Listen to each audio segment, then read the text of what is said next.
गुण या फिर कहें मृदा के भौतिक गुण। मृदा विज्ञान का हर एक एग्जाम में पूछा जाने वाला एक महत्वपूर्ण टॉपिक है। चाहे आप किसी भी परीक्षा की तैयारी कर रहे हो, ये टॉपिक आपको हर जगह देखने को मिलेगा, है ना। तो बढ़िया से आज हम पढ़ेंगे मृदा के भौतिक गुण, एक क्लास में पूरा टॉपिक कवर करने वाले हैं। तो जल्दी से शेयर कर लीजिए और अभी तक सब्सक्राइब नहीं किया चैनल को तो सब्सक्राइब जरूर कर लेना, है ना। चलिए शुरू करते हैं आज के सेशन को शुरू करते हैं। और सेशन को शुरू करने से पहले बच्चों मैं आपको बता दूं कि एक कंबाइन बैच शुरू हुआ है AGTA गन्ना पर्यवेक्षक, UP PSC DHO, UP TGT and PGT और यूपी LT ग्रेड के लिए, जिसमें आपको live plus recorded e books mock test. इसमें अच्छी बात बच्चों पता क्या है, इसका प्राइस जो है घटा दिया गया है ना। ये चूंकि आपको 1999 इसका प्राइस जो है कर दिया गया है, लेकिन इस पर भी हमने एक डिस्काउंट दे रखा है 20 अगस्त तक। चूँकि हमने देखो इस पर डिस्काउंट मतलब कि एक कहें 50% डिस्काउंट चल रहा था आपका 20 अगस्त तक, है ना। 20 अगस्त तक 50% डिस्काउंट चल रहा था। तो हमने क्या सोचा कि इसको भी आपको अफोर्डेबल बना दें कि भैया आप केवल 999 में, भैया 1900 भी नहीं देना, 999 में आपको मिल जाएगा लाइव रिकॉर्ड क्लासेस ई बुक, जो कि आपकी डाउनलोडेबल PDF रहेगी। साथ में साथ इसमें मिलने वाले आपको 10,000 MCQ ई बुक्स के साथ, और मॉक टेस्ट मिलने वाले हैं, या टेस्ट सीरीज कह सकते हैं, 5 परीक्षाओं की। 5 परीक्षाओं की इसमें आपको टेस्ट सीरीज मिलने वाली है। 1 साल तक ये वैलिड रहेगा। मात्र 999 में है। आपका कूपन कोड है 15 AUG, है ना। ये केवल 20 अगस्त तक जो है वैलिड है। और भैया इससे अच्छा मौका हम ये कहेंगे कि नहीं है, क्योंकि जो आपका 3,999 वाला कोर्स था उसका प्राइस या फिर कहें आधा किया, और उस पर भी आपको 50% डिस्काउंट मात्र 999 में आपको 5 परीक्षाओं की तैयारी हम करा रहे हैं। ये तो हो गई छोटी सी बात। साथ ही साथ बच्चों आजकल जैसे जैसे एग्रीकल्चर करंट अफेयर पूछा जा रहा है, तो 330 क्वेश्चन वाली, जो कि मोस्ट इम्पॉर्टेंट है, एक करंट अफेयर की एक छोटी सी मैगजीन हमने निकाली है। और साथ ही साथ हिंदी माध्यम में 1399 में आपके लिए संपूर्ण कृषि के नोट्स जो है अवेलेबल करवा दिए हैं, तो ये भी आप परचेज कर सकते हैं। और साथ ही साथ आप लोगों के लिए, है ना, साथ ही साथ आप लोगों के लिए क्या लेकर आए हैं बच्चों, आपके 10,000 MCQ, जो कि आपके परीक्षा में सीधे क्वेश्चन पूछे जाते हैं 599 में, है ना। तो इसे ऑर्डर कर सकते हैं। चूंकि आज का टॉपिक है हमारा बच्चों मृदा के भौतिक गुण, फिजिकल प्रॉपर्टी ऑफ सॉइल। मृदा के भौतिक गुण क्या होते हैं बच्चों, तो मृदा के भौतिक गुण की बात करें तो मृदा की बनावट, है ना, कि किस प्रकार की मृदा की बनावट है, पहला पॉइंट। दूसरा पॉइंट होता है भैया मृदा के जो कण हैं वो मोटे हैं, महीन हैं, या बहुत बारीक है। तीसरा पॉइंट कि भैया मृदा में जल कौन सा उपलब्ध है। चौथा पॉइंट मृदा का रंग कैसा है, मृदा में कार्बनिक पदार्थ कितना है ना। ये सब किस में आ जाते हैं, आपके मृदा के भौतिक गुण में। मृदा की विद्युत चालकता क्या है, विद्युत चालकता मतलब कि कहें विद्युत को चालन या संचालन करने का गुण किसका, आपका मृदा का, है ना। तो ये सब चीजें आपकी क्या है, मृदा के भौतिक गुण। या फिर हम ये कह सकते हैं जो फिजिकल या फिर कहें जो भौतिक घटनाएं होती हैं मृदा में, वो आपके क्या है, भौतिक गुण है। मृदा का रंग हो गया, मृदा का जो है ये कह सकते हैं बनावट हो गई, मृदा के कणों का आकार हो गया, ये किस में आ जाते हैं, आपके मृदा के भौतिक गुण में आ जाते हैं। किस में आ जाते हैं बच्चों, मृदा के भौतिक गुण में।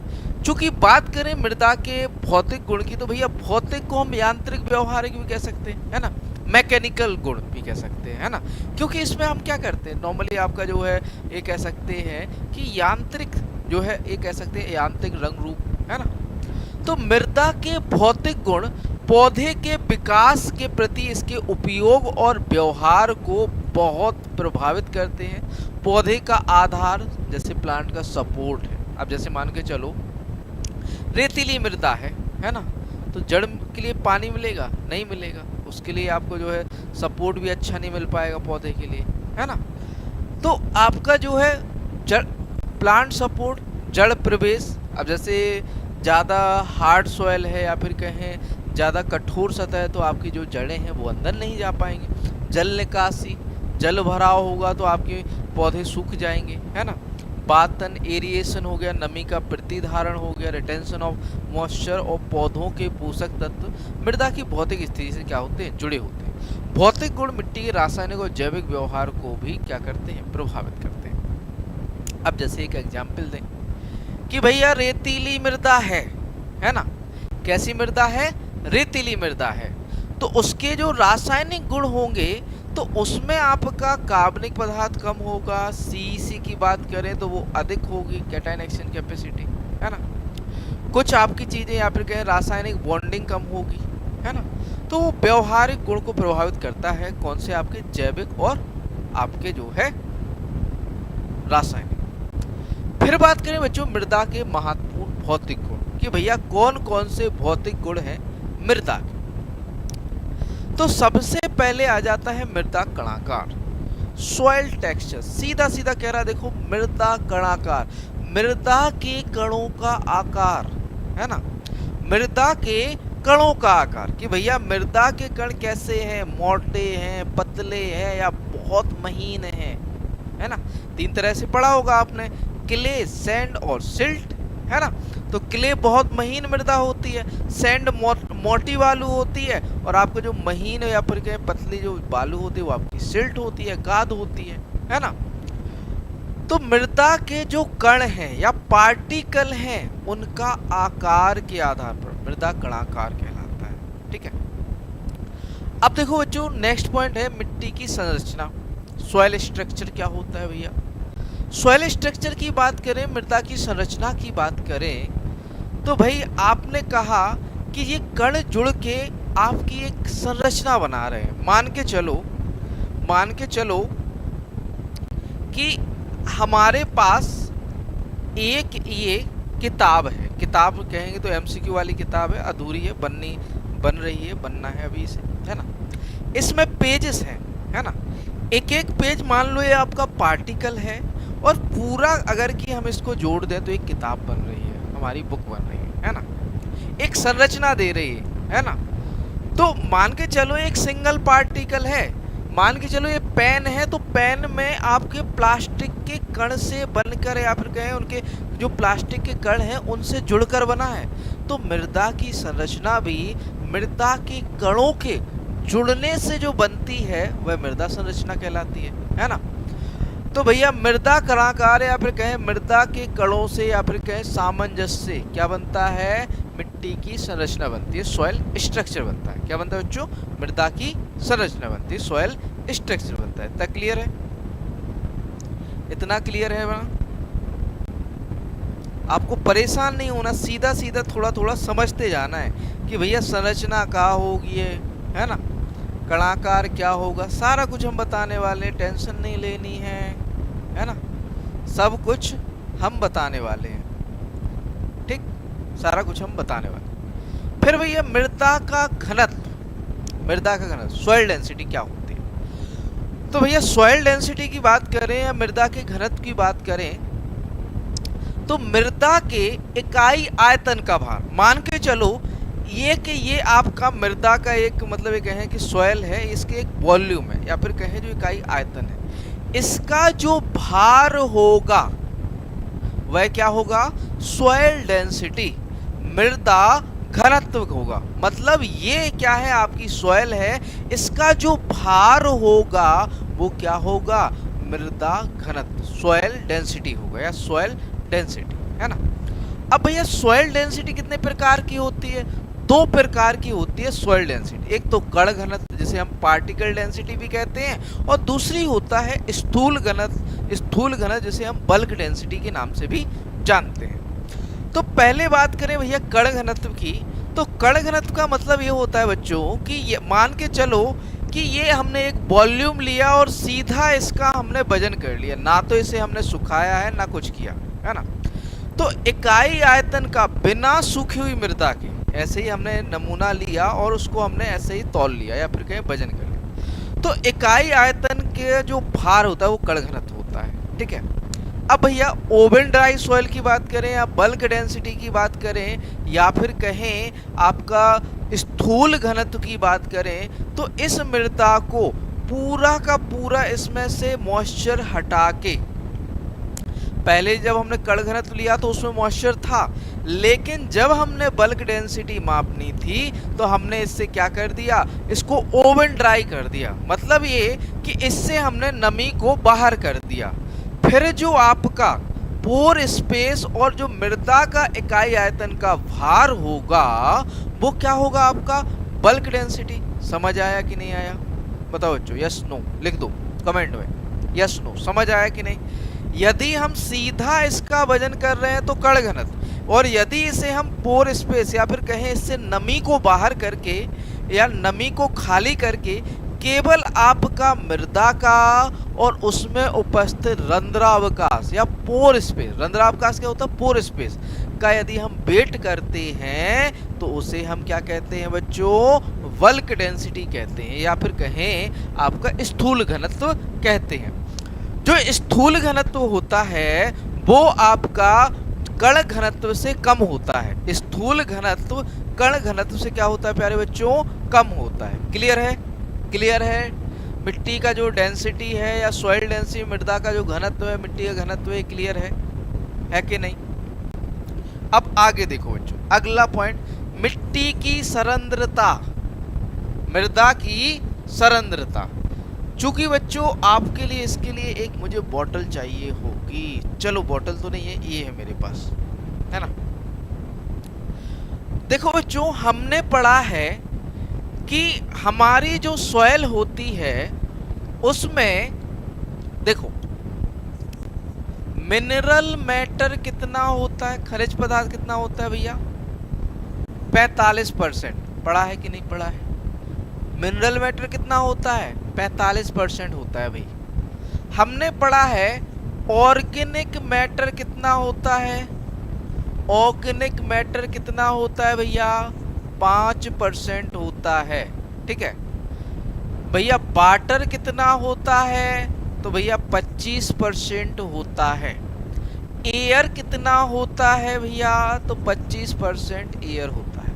अब देखो बच्चों, जो आपका मिनरल मैटर और ऑर्गेनिक मैटर है ये तो हो गया आपका सॉलिड, मतलब ठोस, है ना। ये क्या है आपका, सॉलिड है, ठोस है, ठीक। अब ठोस के अंदर जो आपका पानी है और हवा है ये कहाँ पर होगी, ये रंध्रों के बीच होगी। आपको दिखेंगे नहीं, लेकिन हमारी मृदा में छोटे छोटे छिद्र होते हैं। क्या होते हैं प्यारे बच्चों, छोटे छोटे छिद्र होते हैं, जिसे हम क्या कहते हैं, रंध्रावकाश कहते हैं या पोर स्पेस कहते हैं। पोर स्पेस में क्या होता है भैया, हमारा पानी होता है और वायु होती है। 25% पानी होता है, 25% वायु होती है कि नहीं होती है। तो भैया ये कहाँ पर है, जो हमारा 50% खाली स्थान है ना। तो पोर स्पेस क्या होगा भैया, जो हमारा मृदा के अंदर जो रिक्त स्थान होता है या फिर कहें जो रंध्र होते हैं उसे हम क्या कहते हैं, मिट्टी की सरंध्रता कहते हैं। अब भैया अच्छी मृदा कौन सी मानी जाती है, जिसमें आपका 25% तो जल हो और 25% क्या हो, एयर हो। ये अच्छी आपकी जो है आइडियल मृदा कहलाती है ना। ड्रेनेज या फिर जल निकासी इसलिए जरूरी होती है क्योंकि हमें एक पोर स्पेस मेंटेन करना होता है कि भैया वायु का आवागमन भी तो हो, है ना। अब भैया बात करें नेक्स्ट, आपका मिट्टी का रंग कैसा है, सॉइल कलर। तो भैया एक वैज्ञानिक थे मुनसेल, है ना, मुनसेल। उनने एक 175 स्ट्रिप का, 175 पट्टियों का एक मुनसेल कलर चार्ट दिया था, जिससे हम मृदा के रंग को क्या करते हैं, पहचानते हैं या डिनोट करते हैं। किसके द्वारा बच्चों, 75 मुनसेल आपके जो कलर पट्टियां हैं उसके द्वारा, ठीक है। इतना क्लियर है। तो भैया कलर के लिए तो भैया 3 ही चीजें आपकी हैं, वो है आपकी ह्यू, वैल्यू और क्रोमा। मिट्टी का रंग तो तीन तरह से आपको देखो तीन ही चीजें पूछी जाएंगी, या तो आपसे ह्यू पूछेगा, या आपसे पूछेगा क्रोमा, या फिर आपसे पूछेगा वैल्यू, है ना। तीन चीजें पूछेगा। क्या पूछेगा? वैल्यू। मैं यहाँ लिख दे रहा हूँ वैल्यू, है ना। ये तीन चीजें पूछेगा। तो भैया क्रोमा क्या कहलाता है? तो रंग की शुद्धता को दर्शाता है, purity of colour. Purity of colour, रंग की शुद्धता। आपसे पूछेगा रंग की शुद्धता को कौन दर्शाता है, तो आपको कहना है कि भैया क्रोमा दर्शाता है। कौन दर्शाता है बच्चों? क्रोमा दर्शाता है। आपसे कहेगा कि भैया प्रमुख वर्णक्रमीय रंग कौन दर्शाता है, मान के चलो कि रेड कलर है ना, रेड कलर है, तो ये कौन दर्शाएगा? ह्यू दर्शाएगा। प्रमुख वर्णक्रमीय या डोमिनेंट कलर, डोमिनेंट कलर या प्रमुख वर्णक्रमीय रंग कौन दर्शाता है बच्चों? ह्यू दर्शाता है। क्या कौन दर्शाता है? ह्यू दर्शाता है। फिर अगली है वैल्यू। वैल्यू क्या दर्शाता है? मृदा में आपका मृदा के रंग की लाइटनेस और डार्कनेस। मान के चलो आपने कहा हल्की लाल है, हल्की आपका जो है गहरी लाल है, या गहरी काली है, हल्की काली है, तो भैया ये लाइटनेस और डार्कनेस को दर्शाती है कौन? आपकी वैल्यू। किसमें? आपका जो है कलर। ठीक। अब देखो भैया, आप रंग से पहचानते हो कि भैया इसमें ऑर्गेनिक मैटर कैसा होगा, इसमें फेरस ऑक्साइड कितना होगा, ये सब चीजें देखते हो ना रंग से। ये मृदा कैसी है ना, उसके गुणों को हम देखते हैं। फिर है भैया मिट्टी की सामंजस्यता, सॉइल कंसिस्टेंस। भैया मृदा के जो कण होते हैं उनका चिपकने का भी तो गुण होता है, जिसे हम क्या कहते हैं? सॉइल कंसिस्टेंस कहते हैं, मृदा सामंजस्यता कहते हैं, है ना। क्या कहते हैं? मृदा सामंजस्यता। मृदा के कणों का जो चिपकने का जो गुण होगा वो क्या कहलाएगी? आपकी मृदा सामंजस्यता। फिर है भैया मृदा की ऊष्मीय चालकता। क्या है? Thermal conductivity of soil. भैया ऊष्मा के चालन, या फिर कह सकते हैं मृदा का वह गुण जिसमें मृदा इकाई आयतन में ऊष्मा का चालन करती है। मान के चलो कि ये मृदा है, यहाँ पर हीट आ रही है तो नीचे तक हीट जाएगी। मान के चलो कि आपने यहाँ हीट दी तो यहाँ तक हीट जा रही है, तो यहाँ पर क्या हो रहा है? मृदा में ऊष्मा का संचालन। तो मृदा में थर्मल कंडक्टिविटी क्या दिखलाती है? आपका मृदा में ऊष्मा का संचालन या हीट का संचालन क्या दर्शाता है? आपका जो है मृदा की ऊष्मा चलन, थर्मल कंडक्टिविटी ऑफ सॉइल। फिर है भैया सॉइल वाटर। ये तो भैया इंपॉर्टेंट है, इसके बिना तो कुछ नहीं चलता। तो हमने देखा है कि भैया बारिश आती है तो कुछ पानी आपका फ्लो के रूप में चला जाता है, कुछ पानी आपका नीचे गुरुत्वाकर्षण से खींच लिया जाता है, कुछ पानी आपका वाष्प के रूप में उड़ जाता है, कुछ ही पानी हमारा क्या हो जाता है? मृदा के अंदर रह जाता है, जो आपके जो पौधे हैं वो क्या करते हैं? कंज्यूम करते हैं, या फिर कहें लेते हैं। तो भैया मृदा जल, मृदा किस तरह से पौधों को उपलब्ध होता है? ये मृदा जल होता है। तीन तरह से मृदा जल होता है, एक तो केशिकीय जल, एक गुरुत्वीय जल होता है, और एक आपका जो है हाइग्रोस्कोपिक या फिर कहें आत्ताग्राही जल होता है। तो तीन तरह से हम जल को क्या करते हैं? विभाजित करते हैं। तो भैया सबसे पहला गुण मृदा कणाकार, सॉइल टेक्सचर। सॉइल टेक्सचर क्या होता है? मृदा के कणों का आकार, है ना। मोटे कण हैं, पतले कण हैं, या फिर कहें बहुत बारीक या महीन कण हैं, जैसे चिकनी मिट्टी, है ना। आपने देखा होगा रेतीली या फिर कहें लाल मिट्टी है, उसमें रेत के कण ज़्यादा होते हैं, आपने देखा मोटी होती है ना।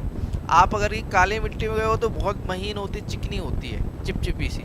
यदि आप जो है नदी के किनारे होते तो हल्की सी महीन और हल्की सी चिपचिपी होती है, जिसे हम आपका सिल्ट कहते हैं, है ना। तो मृदा कणाकार कणों के सापेक्ष अनुपात को संदर्भित करता है। मतलब ये कहें कि भैया मृदा में कौन से कण होते हैं? सिल्ट होते हैं, सैंड होता है, क्ले होता है। इनका जो अनुपात होता है उसे हम क्या कहते हैं? मृदा कणाकार। तो भैया यह तीन मृदा, रेतीली मृदा, सिल्ट, मृत्तिका या क्ले के वजन के सापेक्ष प्रतिशत को अलग करती है, या बस मिट्टी के कणों के आकार को संदर्भित करती है। किसी दी गई मिट्टी या कणाकार में प्रत्येक आकार समूह के अनुपात को आसानी से बदला नहीं जा सकता और इसे मिट्टी की मूल संपत्ति माना जाता है, या फिर कहें मेन प्रॉपर्टी माना जाता है। अब आपसे एक क्वेश्चन बनता है बच्चों, हमेशा बनता है कि मृदा का ऐसा गुण जिसे बदला नहीं जा सकता, मृदा का ऐसा गुण जिसे बदला नहीं जा सकता, तो भैया वह कौन सा है? मृदा कणाकार, सॉइल टेक्सचर। तो भैया सॉइल टेक्सचर 3 तरह का होता है ना? कौन कौन सा? तो देखो भैया, एक तो आपका क्ले है, सिल्ट और सैंड, और इन तीनों से मिलकर यदि आपके सैंड, सिल्ट और क्ले तीनों ही कण आपके बराबर मात्रा में होते हैं तो उसे हम लोम मृदा कहते हैं। अब भैया देखो, ISSS international society of soil science के अनुसार आपके मृदा के कणों का आकार, ये याद रखना, कभी कभार पूछ लिया जाता है कि भैया बताओ क्ले का आकार क्या होता है, सिल्ट का आकार क्या होता है, सैंड का आकार क्या होता है ना? तो यहाँ पर मृदा कण दिए गए हैं, उनका डायमीटर व्यास में दिया गया है। जैसे कहा गया है क्ले की बात करें तो 0.002 mm से कम होता है मृदा के कणों का आकार। सिल्ट की बात करें तो 0.002 से 0.02 mm। फाइन सैंड की बात करें, महीन बालू की बात करें तो 0.02 से 0.2 mm, और कोअर सैंड की मोटी बालू की बात करें तो 0.2 से 2.0 mm होता है। और एक और कैटेगरी होती है ग्रेबल्स। क्या होती है? ग्रेबल्स है ना? ग्रेबल्स यदि 2 mm से ज़्यादा आकार है तो भैया उसे हम क्या कहते हैं? ग्रेबल्स कहते हैं। क्या कहते हैं बच्चों? ग्रेबल्स कहते हैं, ठीक है? या पत्थर कहते हैं, या ढीले कहते हैं, ठीक है? अब भैया एक और क्लासिफिकेशन है, कौन सा भैया? USDA के अनुसार। दोनों क्लासिफिकेशन इंपॉर्टेंट है। United state department of agriculture के अनुसार, United state department of agriculture के अनुसार बात करें तो यदि क्ले की बात करें तो यहाँ भी क्ले लेस देन 0.002 mm है, 0.002 mm से कम। सिल्ट की बात करें तो 0.002 से 0.05 mm है ना? यदि बात करें वेरी फाइन सैंड, बहुत महीन बालू की, तो आपका 0.05 से 0.10 mm, या फिर कहें 0.05 से 0.10 mm।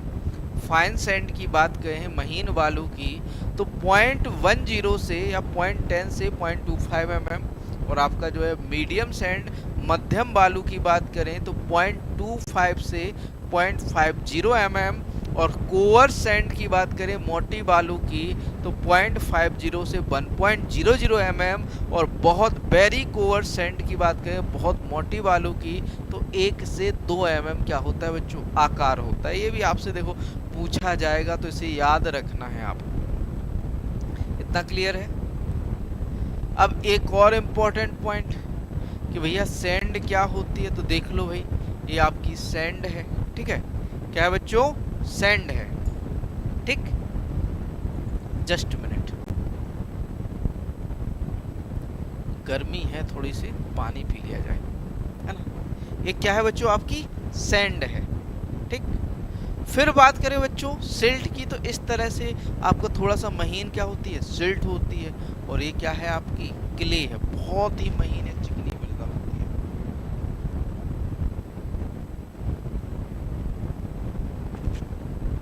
बहुत ही महीन या चिकनी मृदा होती है, क्या? आपकी क्ले। अब भैया सॉइल्स टेक्सचर क्लासेस की बात करें तो कुल 12 सॉइल टेक्सचर क्लासेस हैं, 12। लेकिन भैया इस त्रिभुज को ना पढ़ के हम इसको छोटे छोटे एक टेबल में डिवाइड कर लेते हैं, या फिर कहें एक टेबल में हमने इसको रख लिया है। तो टेबल को पढ़ने से पहले हम 4 मुख्य क्लासेस को पढ़ेंगे। 4 मेन जो 12 कणाकार वर्ग हैं उनमें से 4 मुख्य हैं। 4 मुख्य कौन कौन से हैं? एक तो सैंडी सॉइल, एक सिल्ट, एक क्ले, और एक तीसरा आपका क्या है, लोम। आपने कहा सैंडी सॉइल, आप सैंडी सॉइल कब कह सकते हो, रेतीली मृदा कब कह सकते हो, जब उसमें 80% से अधिक क्या होगा बच्चों, रेत होगा। यदि उसमें 80% से या 85% से अधिक क्या है, रेत है या सैंड है, तो उसे हम सैंडी सॉइल कहेंगे। आपने कहा सिल्टी सॉइल, तो उसमें भैया सिल्टी सॉइल में आपका 80% से अधिक क्या होना चाहिए, सिल्ट। आपने कहा क्ले सॉइल, तो क्ले में 40% से अधिक आपका यदि क्ले है तो उसे हम क्या कहेंगे, क्ले मृदा कहेंगे। और फिर आ जाता है दोमट या लोम सॉइल। तो दोमट मृदा की बात करें तो जिनमें आपका सिल्ट, सैंड और क्ले तीनों की मात्रा बराबर होती है या एक बराबर अनुपात में होता है, वह क्या होता है आपका बच्चों, लोम होता है, दोमट मृदा होती है। तो देखो प्यारे बच्चों, टेक्सचर क्लासेस कणाकार वर्ग, कुल 12 कणाकार वर्ग हैं, उनमें से 4 मुख्य हैं। 4 मुख्य कौन कौन से, एक तो आपका देखो सैंडी सॉइल, रेतीली मृदा, मृदा जिसमें 85% से अधिक रेत या बालू होती है। सिल्ट सॉइल, सिल्ट मृदा, मृदा जिसमें 80% से अधिक क्या होती है, सिल्ट होती है। क्ले सॉइल, क्ले मृदा, मृदा जिसमें 40% से अधिक क्या होती है, क्ले होती है। लोम सॉइल, दोमट मृदा, मृदा जिसमें रेत, सिल्ट और क्ले समान मात्रा में होते हैं। यह कृषि उत्पादन के लिए सबसे अच्छी मानी जाती है, जो सबसे बेस्ट सॉइल जो मानी जाती है एग्रीकल्चर बेसिस से, वो कौन सी मानी जाती है, आपकी लोम सॉइल। आपने देखा होगा कहीं भी कोई सी भी फसल पड़ रही है उसके साथ आ जाएगा सैंडी लोम, क्ले लोम, लोम लोम लोम, यानी दोमट मृदा। दोमट मृदा आपको हर एक फसल के केस में उपयुक्त देखने को मिलेगी, है ना। तो दोमट मृदा हमारी सभी फसलों के लिए उपयुक्त। फिर भैया 12 सॉइल टेक्सचर क्लासेस की बात करें तो दिन में है, देखो भैया सैंड, सैंड में आपका क्या होगा, 85 से 100% तो सैंड होगा, ठीक। 0 से 15% सिल्ट और 0 से 10% क्या होगा, क्ले होगा। किस में होगा, साथ साथ याद करते जाना, आपका सैंडी सॉइल। फिर बात करें लोमी सैंड, तो भैया लोमी सैंड में 70 से 90% तो सैंड है, 0 से 30% सिल्ट और 0 से 15% क्ले। अब भैया एक क्वेश्चन और बनता है, एक क्वेश्चन और बनता है आपका कि भाई 12 टेक्सचरल क्लासेस में से, या फिर कहें जो 12 कणाकार वर्ग में, निम्न में से कौन सा इन कणाकार वर्ग में नहीं आता है। तो भैया ये भी याद करने पड़ेंगे कि ये कौन से कणाकार वर्ग हैं, इनमें से कौन सा नहीं आएगा, या फिर कहें कौन सा है ना। भैया राहुल गांधी जी सीधा हमसे पूछ रहे हैं कि सर आप एएफओ की तैयारी नहीं कर रहे हैं। तो भैया अब एएफओ की तैयारी नहीं, अब एएफओ की तैयारी करवा रहे हैं, है ना। क्योंकि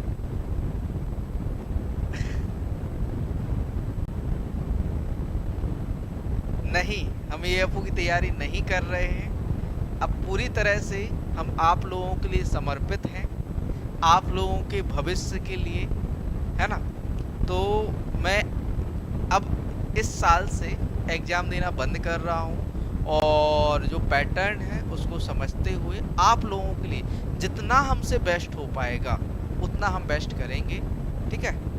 अब देखो बच्चों, देखो एक उम्र होती है, एक समय होता है, ठीक। और जब इंसान को जॉब मिल जाए तो और फिर क्या तैयारी करना, है ना। तो जॉब है हमारे पास, इसलिए हम तैयारी नहीं कर रहे हैं, ठीक है। तो बाकी आप लोगों के साथ भी हमें वक्त देना है। तो यदि हम एएफओ की तैयारी करते हैं और यदि एएफओ सेलेक्ट भी हो जाते हैं तो आप लोगों को वक्त नहीं दे पाएंगे, है ना। तो इसलिए मुझे आप लोगों को वक्त देना है, इस वजह से मैं एएफओ को अभी मतलब कि ये कहें कि पूरी तरह से मैंने स्किप कर दिया है, ठीक है। और कोई सवाल? चलो यहाँ देखो, ये तो होता रहेगा, आप लोग अपनी चिंता करो, हमारी ना करो। आपको पढ़ाने आए हैं यहाँ पर, पढ़ना है आपको, है ना, अच्छे से पढ़ना है। तो भैया नेक्स्ट है सैंडी लोम की बात करें तो सैंडी लोम में सैंड कितना होता है, 43 से 80%, 0 से 50% सिल्ट और 0 से 20% क्या होगा, क्ले होगा। सभी आप कॉल कर लेना, हम डिटेल में बता देंगे, कभी पढ़ाने का टाइम है, ठीक है, आपसे बात करने का नहीं है, ठीक। लोम की बात करें तो 23 से 52% तो सैंड होता है, 28 से 50% सिल्ट और 7 से 27% क्ले होता है इसमें। ठीक, अभी मैं प्रेजेंट में कृषि विस्तार अधिकारी हूँ मध्य प्रदेश के अंदर। ठीक है, तो उसके बाद मतलब ये कहें कि आप लोगों के लिए मुश्किल से टाइम निकाल पाता हूँ, तो बहुत मतलब ये कहें कि AFO में इतना भी टाइम नहीं मिल पाता, लेकिन अब मैं आप लोगों के लिए बहुत टाइम निकाल रहा हूँ। ठीक है, तो टेंशन नहीं लेनी है, आप लोगों की तैयारी मस्त करवाएंगे। नेक्स्ट बात करें सिल्ट लॉम की, तो सिल्ट लॉम आपका क्या है, सैंड कितना होता है 0 से 50%, सिल्ट कितना होता है 50 से 88%, और क्ले कितना होता है 0 से 27% होता है। किसमें आपका सिल्ट लॉम सॉइल। फिर बात करें बच्चों सिल्ट की, तो सिल्ट में 0 से 20% तो होता है सैंड, 88 से 100% तो होता है सिल्ट, और 0 से 12% क्या होता है मेरे प्यारे बच्चों, आपका क्ले होता है। फिर बात करें सैंडी क्ले लॉम की, तो 45 से 80% तो सैंड होता है, 0 से 28% तो सिल्ट होता है, और 20 से 55% क्या होता है मेरे प्यारे बच्चों, क्ले होता है। क्या होता है बच्चों, क्ले होता है। नेक्स्ट बात करें क्ले लॉम की, तो क्ले लॉम में 20 से 45% तो सैंड, 15 से 53% तो सिल्ट होता है, और 27 से 40% क्या होता है प्यारे बच्चों, क्ले होता है। किसमें आपका, क्ले लॉम में। सिल्टी क्ले लॉम की बात करें तो 0 से 20% तो सैंड है, 40 से 73 सिल्ट, और 27 से 40 क्या होता है, क्ले होता है आपका। ठीक, फिर बात करें सैंडी क्ले की, तो 40 से 65% तो आपका सैंड, 0 से 20 आपका सिल्ट, और 35 से आपका 45 क्ले होता है। सिल्टी क्ले की बात करें तो 0 से 20 सैंड, 40 से 60 आपका सिल्ट, और 40 से 60 क्ले होता है। और क्ले मृदा की बात करें तो 0 से 40 तो आपका सैंड होता है, 0 से 40 इसमें सिल्ट होता है, और 40 से 60 क्या होता है बच्चों, आपका क्ले होता है। तो ये हो गए आपके मृदा कणाकार वर्ग जो कि 12 होते हैं। ये आप याद रखना कि आपसे कभी कभार पूछ लेगा कि भैया मृदा कणाकार वर्ग कितने होते हैं, तो 12 होते हैं। क्लियर है। अब आगे देखेंगे मिट्टी की संरचना। हमने मृदा के कणों को तो देख लिया कि भैया मृदा के कण हैं, लेकिन भैया उनका जुड़ना भी तो देखना है। अब जैसे मान के चलो कि आपने ये चार्जर लिया, इसमें आपके क्या होंगे, पार्टिकल होंगे। किसके पार्टिकल होंगे, प्लास्टिक के पार्टिकल। तो ऐसे ही जब आपके मृदा के कण जुड़ेंगे तो क्या बनाएंगे, एक संरचना बनाएंगे। क्या बनाएंगे बच्चों, एक स्ट्रक्चर बनाएंगे। जैसे आप पीछे एक स्ट्रक्चर देख सकते हो। तो यहाँ पर हम कह सकते हैं कि मृदा के जो प्राथमिक और द्वितीय कणों के जुड़ने से जो हमें आकार मिलता है उसे मृदा की संरचना कहते हैं। क्या कहते हैं बच्चों, मृदा की संरचना कहते हैं, है ना। या फिर कहें जो प्राकृतिक रूप से जो समुच्चय बनता है उसे हम मृदा की संरचना कहते हैं। तो ये क्या है, आप मान के चलो इसके पार्टिकल आपके जो है प्लास्टिक के ना हो के सॉइल होते हैं, और सॉइल के पार्टिकल जब जुड़ते हुए क्या आपका ब्लॉक की संरचना बनाते ना, ब्लॉक जैसी संरचना बनाते, बिल्कुल बनाते। यस नो लिखा करो, है ना। जैसे ढेले होते हैं, ढेले क्या है, मृदा की संरचना है। हमने आपको बताया था कि मृदा के जो कणों का आकार है, कणाकार है, सॉइल टेक्सचर है, यह मृदा का ऐसा भौतिक गुण है जिसे बदला नहीं जा सकता। लेकिन क्या मृदा संरचना को बदला जा सकता है, हाँ भाई बिल्कुल बदला जा सकता है। प्लाऊ करते हो आप, मृदा की जुताई करते हो, भू परिष्करण करते हो, क्या होता है, मृदा की संरचना को ही तो हम ब्रेक करते हैं, मृदा की संरचना को ही तो तोड़ने का काम करते हैं। अब भैया मान के चलो कि इसके जो पार्टिकल हैं, इसके पार्टिकल तो टूटेंगे नहीं। यदि हमने इसको ब्रेक कर दिया तो क्या, संरचना ही तो टूटी, स्ट्रक्चर ही तो टूटी। तो मतलब ये कि मृदा की संरचना को हम आसानी से बदल सकते हैं, है ना। इसको हम शेप कर सकते हैं, गोल कर सकते हैं, कैसा भी बना सकते हैं, है ना। तो मृदा की संरचना को बदला जा सकता है। तो सामने आप देख सकते हैं कि ये ढेला है, तो ये भैया ढेला क्या है, मृदा की संरचना ही तो है। एक क्या है बच्चों, मृदा की संरचना है ये, मृदा के कणों के जुड़ने से एक निश्चित जो आकार बना है, या मृदा के कणों के जो समुच्चय से जो आकार बना है, वह क्या है? मृदा की संरचना या फिर कहें सॉइल स्ट्रक्चर। देखिए, मिट्टी के द्रव्यमान में प्राथमिक और द्वितीयक कणों की व्यवस्था और संगठन को मिट्टी की संरचना के रूप में जाना जाता है। मृदा संरचना मृदा में पानी और वायु को नियंत्रित करती है। प्राकृतिक समुच्चय नेचुरल एग्रीगेट को पैड कहा जाता है, जबकि ढेला एक कृत्रिम रूप से निर्मित मिट्टी का द्रव्यमान होता है या फिर कहें भार होता है। किसी क्रियाओं से मृदा संरचनाओं को बदला जा सकता है। प्राथमिक कण रेत, सिल्ट और क्ले आमतौर पर समुच्चय के रूप में एक साथ समूहीकृत होते हैं या फिर कहें जुड़ते हैं, जिससे हमारी क्या बनती है बच्चों? मृदा की संरचना बनती है। अब भैया कमेंट में ये लिख दो कि क्या समझ आ रहा है? क्या समझ आ रहा है? यस नो, यस नो लिखो जल्दी से कमेंट में।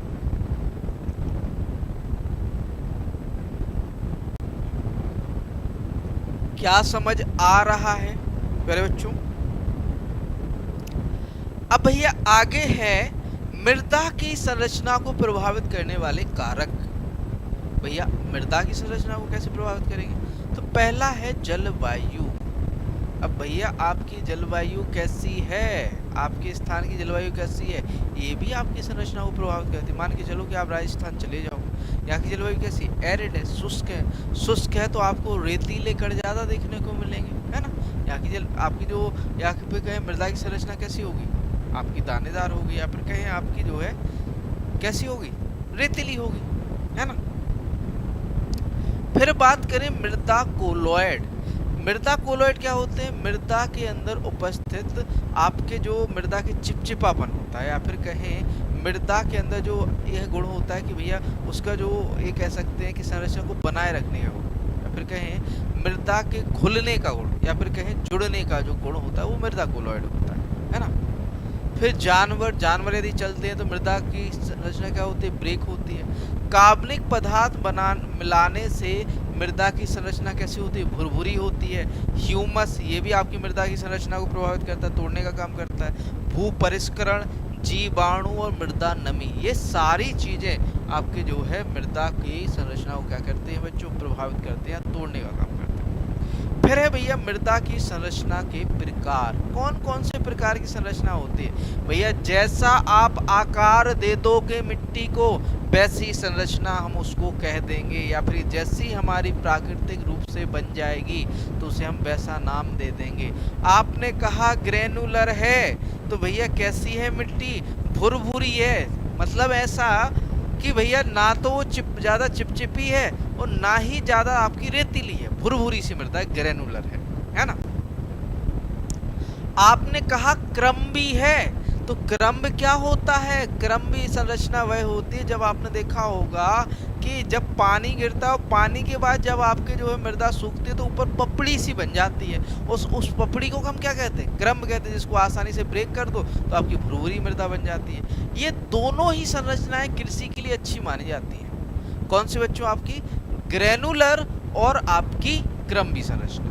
फिर बात करें प्लेटी, तो प्लेटी का मतलब ये होता है कि भैया आपने एक तरह की प्लेट बना दी। ये क्या है भैया? प्लेट, है ना। मान के चलो ये पेजेस है। ये ज्यादातर कहाँ देखने को मिलती है? तो ये आपके बी हॉरिजॉन में देखने को मिलती है और ये पहाड़ी इलाकों में देखने को मिलती है। पानी के झिरने या रिसने से संरचनाएं बनती हैं, जो कि आपकी प्लेट, या फिर कहें मृदा को प्लेट्स के रूप में डिवाइड कर दे, जहाँ पर आपके जो एक कहें कि जो आपका मोटाई होती है या फिर कहें जो चौड़ाई होती है वो ज़्यादा होती है, ठीक। फिर बात करें बच्चों आपकी प्रिज्मेटिक, तो भैया जब जिसके चारों कोने बराबर हों वो प्रिज्म, या फिर कहें प्रिज्म जैसी संरचना बनाए। फिर आ जाती है आपकी मेसिव, मतलब ढेलेदार। कॉलमनार मतलब एक कॉलम बनाए, है ना। और एक होती है आपकी ब्लॉकी, ब्लॉक्स के रूप में। और सिंगल ग्रेन नॉर्मली बीचेस पर देखने को हमें मिलती है। तो सबसे पहले संरचना बात करें प्लेटी, तो जैसा कि आप सामने देख सकते हो, है ना, कि यहाँ पर एक पहाड़ और यहाँ पर क्या बन रहा है? एक इस तरह से प्लेट्स बन रही हैं। क्या बन रही है बच्चों? प्लेट्स बन रही हैं, है ना। ये आपको बी हॉरिजॉन में देखने को मिलेगी आपकी प्लेटी संरचना, और यहाँ भी आप देख सकते हैं एक प्लेट के रूप में जो है आपको लग रही है ना, तो ये प्लेटी संरचना होती है। प्लेटी की बात करें तो क्षैतिज अक्ष या हॉरिजॉन्टल एक्सिस या आयाम ऊर्ध्वाधर अक्ष की तुलना से बड़े होते हैं। मतलब ये कहें क्षैतिज अक्ष का मतलब ये कहें कि ये जो सपाट क्षेत्र है ना, जो आपका सपाट क्षेत्र है, ये आपका ज़्यादा होता है खड़े के मुकाबले, किसमें आपका प्लेट लाइक में। जब इकाइयाँ परतें मोटी होती है तो उन्हें प्लेटी कहा जाता है, और जब वे पतले होते हैं तो यह लैमिनार होती है। प्लेटी संरचना कुंवारी वर्जन मिट्टी की सतह परतों में सबसे अधिक देखने को मिलती है, लेकिन अब मृदा सब सॉइल में मौजूद हो सकती है। यह प्रकार मूल सामग्री पेरेंट मटेरियल से विरासत में मिला है, विशेष रूप से पानी या बर्फ की क्रिया से। यह नॉर्मली आपके पेरेंट मटेरियल में बर्फ या पानी की क्रिया से देखने को मिलती है। कैसी आपकी संरचना? प्लेटी संरचना। आगे है आपकी बच्चों प्रिज्मेटिक। आपके जो ये कहें कि जो ऊपरी हिस्सा है या फिर कहें एक प्रिज्म बनाता हो, जिसमें आपका जो क्षैतिज अक्ष है वो तो आपका कैसा हो? लंबा हो, लेकिन जो हॉरिजॉन्टल अक्ष है वो कैसा हो? आपका जो पतला हो, तो वो कैसी होगी? आपकी प्रिज्मेटिक। प्रिज्मेटिक की बात करें तो प्रिज्मेटिक संरचना आपका देखो इस तरह से होती है। देखिए, ऊर्ध्वाधर अक्ष क्षैतिज अक्ष की तुलना में अधिक विकसित होता है ना। ऊर्ध्वाधर अक्ष क्या होता है? क्षैतिज अक्ष की तुलना में अधिक विकसित होता है, जिससे स्तंभ जैसा आकार मिलता है। लंबाई में 1 से 10 सेंटीमीटर से भिन्न आमतौर पर शुष्क और अर्ध शुष्क क्षेत्रों में पाई जाती है। जब शीर्ष गोल होते हैं तो इस संरचना को स्तंभाकार कॉलमिनार कहा जाता है। जब शीर्ष सपाट समतल स्तर और स्पष्ट कट होते हैं तो उसे हम प्रिज्मेटिक कहते हैं। मतलब ये कहें कि जब ये जो ऊपरी हिस्सा ये गोल होगा तो उसे तो हम क्या कहेंगे? आपका उसे कहेंगे आपका स्तंभाकार है, कॉलमिनार। और जब भैया ये आपके जो है सपाट ना होकर त्रिकोण होंगे या फिर एक निश्चित कट लगाते होंगे तो भैया वो प्रिज्मेटिक कहलाएंगे, है ना। तो ये संरचना आपको प्रिज्म लाइक में देखने को मिलती है। फिर आ जाओ भैया ब्लॉक लाइक, ब्लॉक जैसी। तो आप सामने देख सकते हैं कि छोटे छोटे ढेले रखे हैं। ये कैसे हैं? आपके एक ब्लॉक बना रहे हैं या फिर जिसके तीनों या चारों कोने क्या है? समान है, तो ब्लॉक की संरचना देखने को मिलती है ना। देखिए ब्लॉकी की बात करें तो तीनों ज्यामिति लगभग एक ही आकार की हैं और अनियमित रूप से 6 का सामना उनके तीनों आयामों के साथ अधिक या कम बराबर होते हैं। जब किनारे सपाट और नुकीले कोणीय होते हैं तो संरचना को कोणीय ब्लॉकी, एंग्लो ब्लॉकी का नाम दिया जाता है, और जब किनारे गोल होते हैं तो उसे उप कोणीय ब्लॉकी या सब एंगुलर ब्लॉकी कहते हैं। फिर नेक्स्ट है आपका स्फेरॉइडल या गोलाकार। तो भैया इस तरह से आपका दो तरह से होती है स्फेरॉइडल। स्फेरॉइडल एक तो आपकी होती है ग्रेनुलर, यहाँ पर दानेदार होती है। स्फेरॉइडल का मतलब देखो बच्चों ये नहीं होता है कि दानेदार का मतलब ये नहीं कि बिल्कुल से आपके रेत के कण होंगे। रेत के कण नहीं होंगे, यहाँ पर भुरभुरी मृदा है। रेत के कण नहीं होंगे, भुरभुरी मृदा से होती है। और ये दोनों आपकी जो दानेदार है, दानेदार की बात करें तो यह दानेदार संरचना होती है। संरचना फसल उत्पादन के लिए अच्छी होती है। गीला होने पर मध्यवर्ती स्थान आमतौर पर फूल जाने से इतना आसानी से बंद नहीं होती, जैसे कि एक अवरुद्ध संरचनात्मक स्थिति के मामले में हो सकता है। इसलिए गोलाकार संरचना मिट्टी के गीला होने से इनफिल्ट्रेशन, अंतःस्रवण और बातन प्रभावित नहीं होते हैं। इस समूह के समुच्चय को आमतौर पर दानेदार कहा जाता है, जो अपेक्षाकृत कम छिद्रपूर्ण होते हैं। मतलब इसमें ये कहें कि होती तो आपकी क्ले जैसी, लेकिन इसमें ज़्यादा छिद्र नहीं होते, या फिर कहें आपका जो है भुरभुरी होती है, ज़्यादा आपकी जो है चिकनाहट नहीं होती। फिर आपकी क्रम भी, तो ये आपने देखा होगा कि बारिश के मौसम के समाप्त होने या फिर कहें थोड़ा सा पानी डालो उसके ऊपर से आपको एक तरह से इस तरह से पपड़ी सी बन जाती है, जैसे हम क्या कहते हैं? क्रम संरचना कहते हैं, क्रम भी कहते हैं। क्रम की बात करें तो जब दाने बहुत छिद्रपूर्ण होते हैं तो इसे चूरा कहा जाता है, और यह सतही मिट्टी के लिए विशिष्ट है, विशेष रूप से कार्बनिक पदार्थ घास के मैदान की मिट्टी के लिए। ये क्रम्बी और दानेदार दोनों ही संरचनाएं हमारे जो फसल उत्पादन है इसके लिए अच्छी मानी जाती है। कौन सी? आपकी क्रम्बी और दानेदार। फिर भैया मृदा संरचना वर्ग। तो मृदा संरचना वर्ग को जो है आकार के आधार पर 5 वर्गों में बांटा जाता है। एक तो आपका बहुत महीन या बहुत पतला वर्ग, महीन या पतला, मध्यम, मोटा या मोटा और बहुत मोटा या बहुत मोटा। इस तरह से 5 समूहों से डिवाइड करते हैं। फिर आ जाता है भैया मृदा की संरचना को प्रभावित करने वाले कारकों की बात करें तो सबसे पहले कार्बनिक पदार्थों को जुड़ने से समुच्चय के निर्माण में वृद्धि होती है। अब जैसे मान के चलो कि भैया कार्बनिक पदार्थ ऐड कर रहे हो, ऑर्गेनिक मटेरियल ऐड कर रहे हो, तो उससे क्या हुआ, एक निश्चित आपका जो है समुच्चय बनेगा या फिर कहें आपका एक निश्चित संरचना बनाएगा। गहन खेती से मिट्टी की संरचना नष्ट हो जाती है, हाँ बिल्कुल, आप बार बार कल्टीवेशन कर रहे हो, बार बार जुताई कर रहे हो, उससे संरचना नष्ट होगी, है ना। फिर अगला पॉइंट, अच्छी मिट्टी की संरचना के लिए जुताई का काम इष्टतम नमी की स्थिति में किया जाना चाहिए। मतलब ये कहें कि यदि आपको संरचना को बनाए रखना है, अच्छा रखना है, तो एक उचित नमी पर हमें क्या करनी चाहिए, भू परिष्करण या जुताई करनी चाहिए। फिर है सोडियम आयन अपस्फीति के कारण मिट्टी की संरचना को नष्ट कर देते हैं। कैल्शियम आयन प्रवाह के कारण मिट्टी की संरचना को नष्ट कर देते हैं। और अधिकतर घास और फलियां मिट्टी के दानेदार बनाने में सुधार करती हैं। जड़ें और जड़ के बाल भुरभुरी मिट्टी की संरचना विकसित करने में क्या करती हैं, मदद करती हैं। फिर आ जाता है भैया मिट्टी के घनत्व या सॉइल डेंसिटी। चूंकि हमने बताया था कि मृदा के इकाई आयतन के भार को या वजन को हम क्या कहते हैं, मृदा का घनत्व सॉइल डेंसिटी कहते हैं। और सॉइल डेंसिटी किससे, पेक्नोमीटर से मापी जाती है। देखो बच्चों, मृदा के इकाई आयतन का जो वजन है मृदा घनत्व सॉइल डेंसिटी कहलाता है। इसे पिक्नोमीटर या पिक्नोमीटर द्वारा मापा जाता है। यह दो प्रकार की होती है। दो प्रकार की कौन सी, एक तो पार्टिकल डेंसिटी कण घनत्व और एक होती है बल्क डेंसिटी स्थूल घनत्व। ये दोनों ही हमने बताई हुई है आपको, है ना, ये दोनों ही हमने बताई हुई है। तो सबसे पहले बात करें बच्चों मृदा के कण घनत्व की, पार्टिकल डेंसिटी की, तो पार्टिकल डेंसिटी हमने सीधा सीधा बताया था कि भैया हमने एक ये किताब ली है, ये हमने जो है एक वॉल्यूम लिया है, इसका वजन किया, तो ये क्या है आपका कण घनत्व। ना तो इसमें सुखाया ना ही नमी को बाहर किया। और यदि आपने नमी को बाहर कर दिया और वायु के जो रंध्र हैं या फिर कहें मृदा का और वायु रंध्रों का जो वजन होता है वो बल्क डेंसिटी या स्थूल घनत्व कहलाता है ना, क्या कहलाता है, स्थूल घनत्व। तो देखिए मिट्टी के ठोस हिस्से का इकाई आयतन का भार कण घनत्व कहलाता है। इसे ट्रू डेंसिटी भी कहते हैं। इसे ग्राम पर सेंटीमीटर क्यूब में मापा जाता है।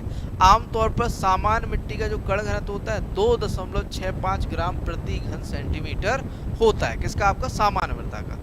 कण घनत्व की बात करें तो शुष्क मृदा का भार और शुष्क ठोस मृदा का जो आयतन होता है, इन दोनों का जो अनुपात होता है वो मृदा का कण घनत्व होता है। कार्बनिक मृदा के कण घनत्व की बात करें तो 2.1 से 2.4 ग्राम पर सेंटीमीटर क्यूब होता है, जबकि कार्बनिक पदार्थ का जो कण घनत्व होता है 1.1 से 1.4 ग्राम पर सेंटीमीटर। आपने कहा भैया कार्बनिक पदार्थ और कार्बनिक मृदा क्या अलग अलग होती हैं? हाँ सर, बिल्कुल अलग अलग होती है। आपने कहा कि हम पत्तियां या फिर कहें आप एक पेड़ लाए, वो क्या है आपका कार्बनिक पदार्थ है ना। और आपने कहा कि मृदा के अंदर जो एक कहें कि पूरा घुल चुका है तो वो आपकी क्या है, कार्बनिक मृदा है ना। तो देखिए, तो कार्बनिक मृदा का जो कण घनत्व होता है 2.1 से 2.4 ग्राम पर सेंटीमीटर क्यूब होता है, और कार्बनिक पदार्थ का जो कण घनत्व होता है 1.1 से 1.4 ग्राम पर सेंटीमीटर। फिर बात करें विभिन्न जो मृदा पार्टिकल है, मृदा के जो कण हैं उनका कण घनत्व। तो जैसे बात करें कोअरसेंट की, मोटी रेत है तो उसका कण घनत्व कितना होता है, 2.655।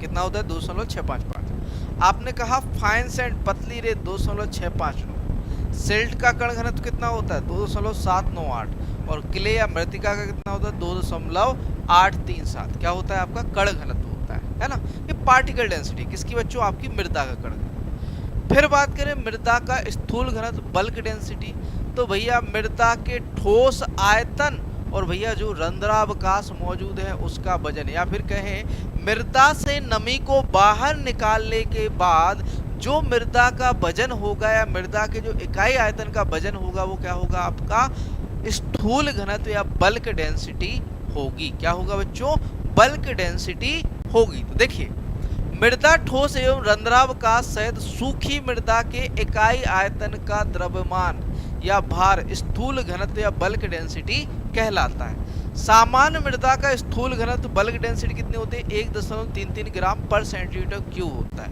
हमने बताया था आपको कि भैया जो बल्क डेंसिटी होती है, स्थूल घनत्व होता है, ये हमेशा पार्टिकल डेंसिटी से क्या होता है, कम होता है। किससे होता है, कम होता है। अब भैया पोर स्पेस या रंध्रावकाश का क्या प्रभाव पड़ता है बल्क डेंसिटी पर, तो भैया पोर स्पेस जैसे जैसे बढ़ेगा, रंध्रावकाश जैसे जैसे बढ़ेगा, है ना, तो स्थूलता घनत्व क्या हुआ, कम होता है। मतलब ये कहें कि रंध्रावकाश के बढ़ने से आपका स्थूल घनत्व कम होता है ना। देखिए, जिस मृदा में ठोस की अपेक्षा अधिक रंध्रावकाश होगा उसका स्थूल घनत्व कम होगा। मतलब ये कहें कि ज्यादा रंध्रावकाश है, ज्यादा पोरस सॉइल है, तो उसका स्थूल घनत्व क्या हो, कम होगा, और रंध्रावकाश कम होगा तो उसका स्थूल घनत्व क्या होगा, अधिक होगा।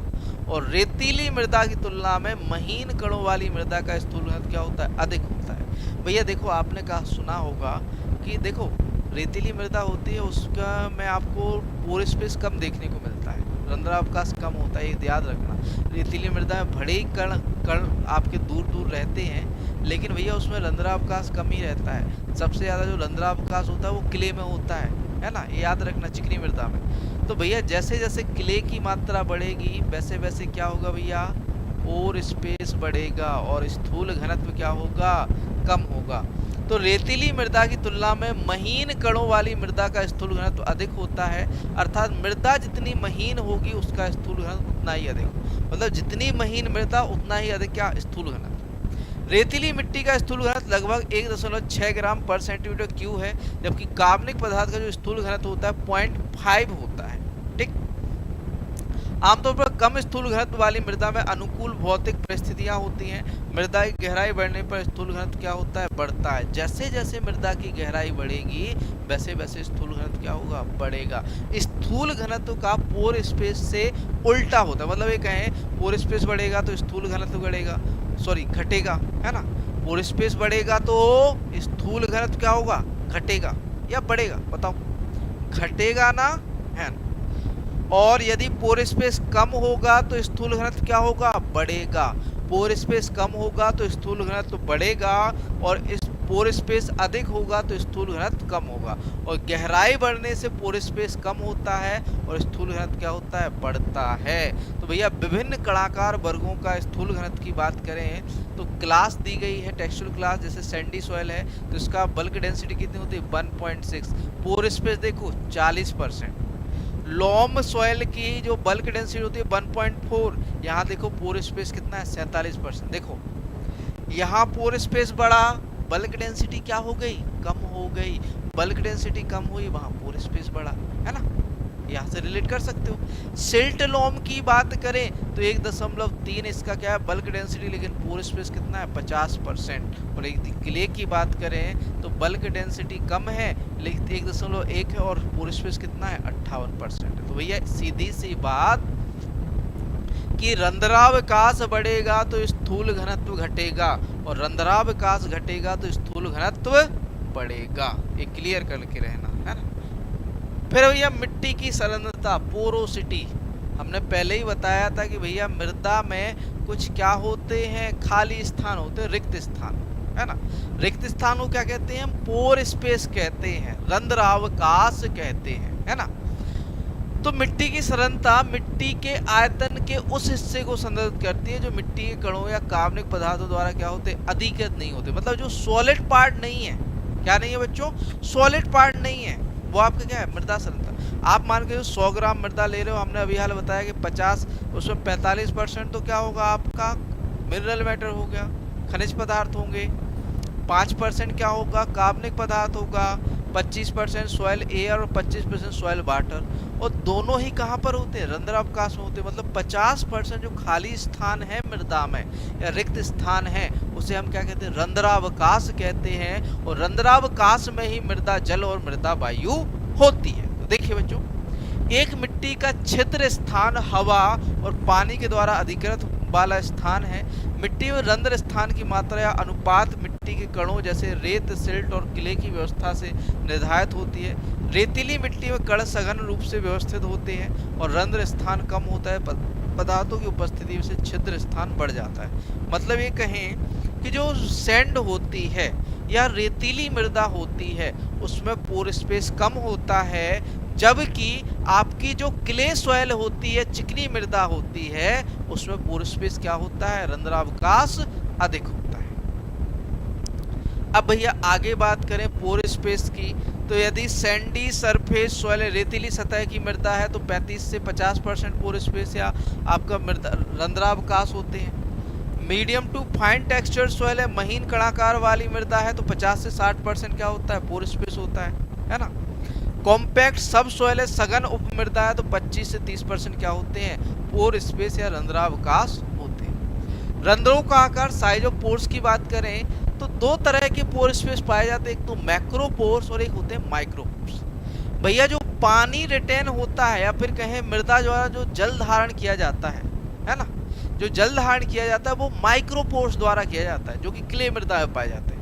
और मैक्रो पोर्स जो कि बड़े पोर्स होते हैं जिसमें आपका पानी यूं ही बह जाता है, मतलब एक ड्रेन कर जाता है। तो देखो बच्चों, मैक्रो पोर्स बृहत रंध्र या नॉन कैपिलरी पोर्स भी इसे कहते हैं, गैर केशिका छिद्र, इनका व्यास कितना होता है, 0.05 mm से अधिक, 0.05 mm से क्या होंगे, अधिक होंगे मैक्रो पोर्स। इसे नॉन कैपिलरी पोर कहते हैं क्योंकि इसमें मृदा जल क्या नहीं होता, रुकता नहीं है। फिर बात करें माइक्रो पोर्स, सूक्ष्म रंध्र या कैपिलरी पोर्स, कोशिका छिद्र, तो भैया ये क्या है, व्यास कितना होता है, 0.05 mm से कम होता है, जहां पर आपका पानी क्या होता है, रिटेन होता है, वाटर क्या होता है, धारण होता है, जल धारण होता है, वो केशिका होता है। फिर भैया मृदा कलर या मृदा रंग, सॉइल कलर की बात करें तो मुंसेल कलर चार्ट, मृदा का जो है एक चार्ट दिया जिसमें 175 पट्टियां थी, जिससे हम मृदा का रंग, मृदा की रासायनिक प्रकृति, मृदा की भौतिक स्थिति, मृदा के बारे में जानकारी ले सकते हैं, है ना। तो यह मुंसेल रंग चार्ट कलर द्वारा निर्धारित किया जाता है और इसमें 175 रंग पट्टी होती है, कलर स्ट्रिप होती है। अब भैया तीन मिट्टी का जो रंग होता है तीन तरह से हम डिनोट करते हैं, एक तो ह्यू, वैल्यू और क्रोमा। अभी हमने जब लेक्चर शुरू किया था, जब हमने ये बताया था, ह्यू क्या है आपका, प्रमुख वर्णक्रमीय रंग, डोमिनेंट कलर है भैया। आपने कहा लाल कलर क्या दर्शाएगा, ह्यू दर्शाएगा, क्या दर्शाएगा, ह्यू, है ना। तो भैया यह प्रमुख वर्णक्रमीय रंग पीला, लाल और नीला, भूरा को दर्शाता है। वैल्यू क्या दर्शाता है, रंग का गहरापन और हल्कापन, कि भैया डार्क है या फिर कहें लाइट है। तो lightness and darkness of colour, क्या बच्चों, lightness and darkness of colour, या फिर कहें मृदा के रंग का हल्कापन और गहरापन कौन दर्शाता है, वैल्यू। और क्रोमा की बात करें तो भैया क्रोमा की जो है रंग की शुद्धता, कि भैया शुद्ध लाल ही तो है, काला तो नहीं है उसमें, शुद्ध काला ही तो है, सफेद तो नहीं है। तो भैया रंग की जो शुद्धता होगी, प्योरिटी होगी, या फिर कहें प्योरिटी ऑफ कलर कौन दर्शाता है, क्रोमा दर्शाता है ना। कौन दर्शाता है, क्रोमा। समझ आ रहा होगा, यस नो लिख दो यदि समझ आ रहा है तो। फिर है भैया मृदा सामंजस्यता, सॉइल कंसिस्टेंस। अब भैया मृदा का वह गुण जो टूटने फूटने को रुकता है। मान के चलो कि आपने इस पेन को फेंका और इसमें इतनी सामंजस्यता कि थोड़ा सा मुड़ गया, फिर कहीं थोड़ा सा टूटा नहीं, है ना। तो मृदा का वह गुण जो मृदा को बनाए रखने का काम करता है, या फिर कहें मृदा की संरचना को बनाए रखने का काम करेगा, तो वह क्या है, मृदा सामंजस्यता। मृदा सामंजस्य को यांत्रिक तनाव या जोड़ तोड़ के लिए विभिन्न नमी सामग्री पर मृदा का प्रतिरोध के रूप में परिभाषित किया जाता है गया है। यह ससंजक और चिपकने वाले दोनों बलों को जोड़ती है, जो आसानी से यह निर्धारित करती है कि मिट्टी को फिर से आकार दिया जा सकता है या टूट सकता है। अब मान के चलो कि आपने ये पेन तोड़ दिया, अब भैया ससंजन और आसंजन बल लगेंगे, मतलब ये कहें कि मृदा को जोड़ने वाले गुण लगेंगे या बल लगेंगे, तो वो निर्धारित करेंगे भैया ये जुड़ेगा कि नहीं जुड़ेगा, है ना। तो मृदा कंसिस्टेंस करेगी, मृदा को जोड़ने का। मृदा सामंजस्य की बात करें तो भैया दो बल लगते हैं, एक तो एडहीशन और एक होता है कोहेशन या ससंजन। एक तो होता है आसंजन। आसंजन बल क्या होता है, दो अलग अलग वस्तुओं के बीच लगने वाला बल। जैसे हमने कहा पानी और मृदा के बीच लगने वाला बल क्या होगा, आसंजन बल। आपने कहा एक समान कणों के बीच लगने वाला बल क्या होगा, ससंजन बल, एडहीशन कहलाए, सॉरी कोहेशन कहलाएगा, है ना। दो समान, जैसे पानी और पानी के बीच लगने वाला बल कोहेशन, आपका मृदा और मृदा के कणों के बीच लगने वाला बल कोहेशन, और मृदा और जल के बीच लगने वाला बल क्या कहलाएगा, एडहीशन या फिर कहें आसंजन कहलाएगा। तो देखिए आसंजन या एडहीशन की बात करें तो आणविक आकर्षण जो दो पदार्थों की सतहों को धारण करता है, जैसे पानी और मिट्टी के कण के संपर्क में। कोहेशन की बात करें, ससंजन की बात करें तो एक साथ धारण करना या एक जैसे अणुओं के बीच आकर्षण के कारण एक केस ठोस या तरल को एक साथ धारण करने वाला बल है या तापमान में वृद्धि के साथ क्या होता है, घटता है। मतलब ये कहें कि आपका तापमान में वृद्धि होगी तो ये घटेगा। फिर है मृदा की ऊष्मीय चालकता। मृदा की ऊष्मा को प्रवाहित करने की जो क्षमता होती है, एक इकाई माध्यम में एक इकाई समय में मृदा की ऊष्मा को संचालन करने की जो क्षमता है वो क्या कहलाएगी, मृदा की ऊष्मीय चालकता कहलाएगी, मृदा की थर्मल कंडक्टिविटी कहलाएगी। तो देखो बच्चों, इसे मिट्टी के एक इकाई अनुप्रस्थ काट के मध्य से इकाई समय में प्रवाहित होने वाली ऊष्मा की मात्रा के रूप में परिभाषित किया जाता है। क्ले मृदा की तुलना में रेतीली मिट्टी के लिए तापीय चालकता क्या होती है, अधिक होती है। क्या होती है, अधिक होती है। मृदा नमी बढ़ने से तापीय चालकता भी बढ़ जाती है। मिट्टी में कार्बनिक पदार्थ जोड़ने से तापीय चालकता कम हो जाती है। सघनता में वृद्धि के साथ तापीय चालकता क्या होती है, घट जाती है। अब देखो बच्चों, तापीय चालकता कैसे वर्क करती है। मान के चलो ये कण आपके टाइट या फिर कहें अच्छे से जुड़े हुए हैं, तो इनमें आपका ऊष्मा का प्रवाह जल्दी होगा या देरी से होगा, आप लोग बताओ। जल्दी होगा ना। मान के चलो हमने इसको ढीला कर रखा है, तो क्या इसमें आपके मृदा के जो या फिर कहें ऊष्मा का चालन जल्दी जल्दी होगा या आपका जो है देरी से होगा। तो चूंकि हमने बताया था कि जिस मिट्टी में पोर स्पेस कम होगा उसकी थर्मल कंडक्टिविटी अधिक होगी, याद रखना है ना। और जिस मृदा में पोर स्पेस अधिक होगा उसकी थर्मल कंडक्टिविटी या ऊष्मा चालकता क्या होगी, कम होगी, है ना। क्योंकि रंध्रावकाश होगा अधिक तो उसमें जो है आप आसानी से ऊर्जा का प्रवाह नहीं कर पाओगे। लेकिन यदि आप टाइटली बंधे हुए या फिर कहें आपके जो मृदा के कण अच्छे से बंधे हुए हैं तो आप आसानी से क्या कर लोगे, उसमें ऊष्मा का प्रवाह हो जाएगा। आप कार्बनिक पदार्थ मिलाते हो, कार्बनिक पदार्थ मिलाने से मृदा क्या हो जाती है, ढीली हो जाती है। अब भैया ढीली हो गई है, ढीली हो गई है तो क्या होगा भाई, अब ऊष्मा का चालन क्या होगा, स्लोली होगा, कम होगा, है ना। तो भैया देखो, हम यही तो कह रहा है यहाँ पर कि भैया रेतील क्ले मृदा की तुलना में रेतीली मिट्टी के लिए तापीय चालकता अधिक होती है, क्योंकि क्ले में पोर स्पेस अधिक होता है और आपकी जो रेतीली या फिर कहें सैंडी सॉइल होती है उसमें पोर स्पेस क्या होता है, कम होता है। नेक्स्ट, मिट्टी में कार्बनिक पदार्थ जोड़ने से तापीय चालकता कम हो जाती है। भैया कार्बनिक पदार्थ मृदा को ढीला करता है। सघनता में वृद्धि के साथ तापीय चालकता घट जाती है। भैया पोर स्पेस बढ़ेगा तो क्या होगा, थर्मल कंडक्टिविटी घट जाएगी, ऊष्मीय चालकता क्या होगी, कम होगी। तो हमने कहा कि भैया पोर स्पेस बढ़ा तो थर्मल कंडक्टिविटी कम होती है। पूछा जाएगा कि भैया ऊष्मीय आपकी जो पोर स्पेस है या फिर रंध्रावकाश बढ़ने से थर्मल कंडक्टिविटी का क्या प्रभाव पड़ेगा, घटेगी बढ़ेगी, तो भैया घटेगी, है ना। याद रखना ये चीजें पूछी जाती हैं, छोटे छोटे पॉइंट भले ही हैं लेकिन ये पूछे जाते हैं, है ना, इसलिए मैं पढ़ा रहा हूँ, ठीक है ये चीजें।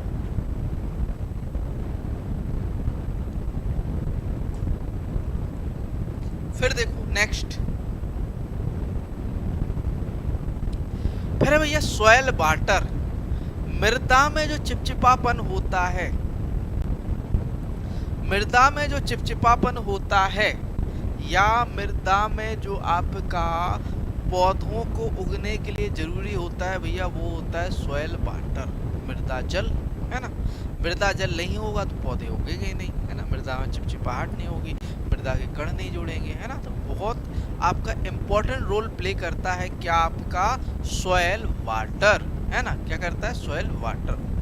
तो भैया मृदा जल की बात करें तो मृदा जल आपका जो है मृदा के कोलोइडल गुण, कोलोइडल गुण क्या होता है भैया, घोल बनाने का गुण।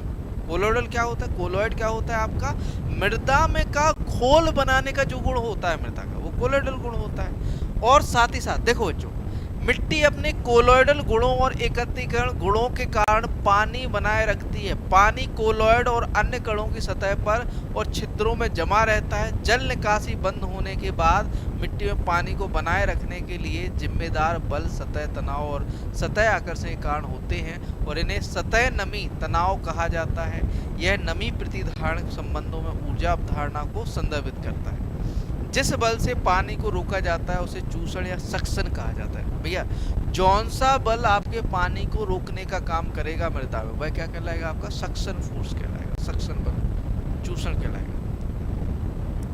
तो भैया हमने बताया था कि जल दो बलों से आपका धारण होता है। एक तो कोहेशन सामंजस्य बल होता है, ससंजन और आसंजन। सासंजन बल किसके बीच?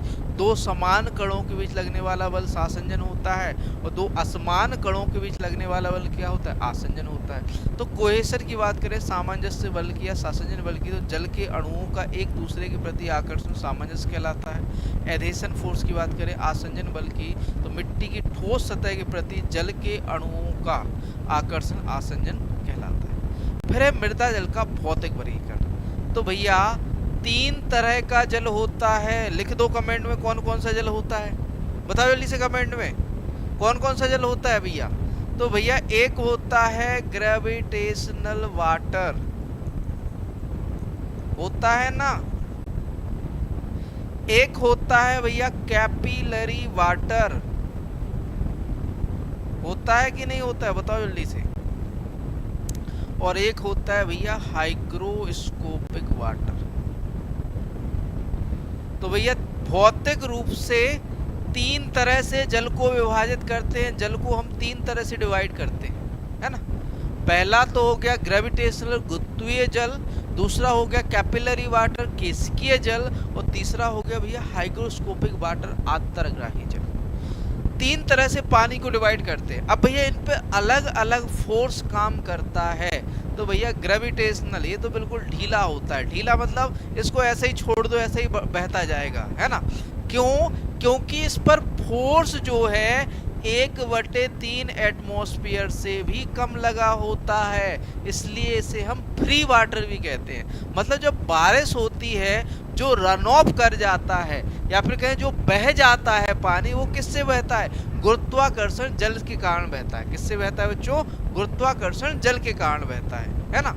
फिर बात करें कैपिलरी वाटर, तो भैया ये कहता है कि हम तो थोड़ा सा बल और लगाएंगे। 1/3 से कितना बल?